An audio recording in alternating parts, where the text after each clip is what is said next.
తలకు నూనె రాస్తున్నారా? అయితే ఈ వీడియో మీకోసమే.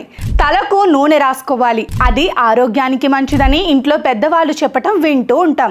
బాల్యంలో తలకు నూనె రాసుకొని తిరిగిన చాలామంది ఇప్పుడు ఆ అలవాటును పక్కన పెట్టేశారు. ఇప్పుడు నూనె రాసుకోకుండా తిరగడమే ఫ్యాషన్గా మారిపోయింది. దీనివల్ల కుదుళ్ళు బలహీనంగా మారడం, జుట్టు రాలటం, చుండ్రు వంటి సమస్యలు వేధిస్తుంటాయి. జుట్టుకు నూనె రాయటం వల్ల రక్త ప్రసరణ బాగా జరిగి కుదుళ్ళు బలపడి జుట్టు స్ట్రాంగ్గా ఉంటుంది. తల వెంట్రుకలు తెల్లగా మారటం, చుండ్రు వంటి సమస్యలకు చెక్ పెట్టేయచ్చు. నూనె రాయడం వల్ల జుట్టు మృదువుగా మారి మంచి మెరుపు సంతరించుకుంటుంది. జుట్టు పొడిబారటం, వెంట్రుకలు రాలడం తగ్గుతుంది.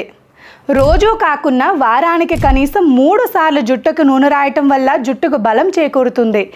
కొబ్బరి, ఆలివ్, బాదం, ఉసిరి వంటి నూనెలు జుట్టు రాలటం, చుండ్రు చిట్లిపోవటం, నెరవడం వంటి సమస్యలను తగ్గిస్తాయి.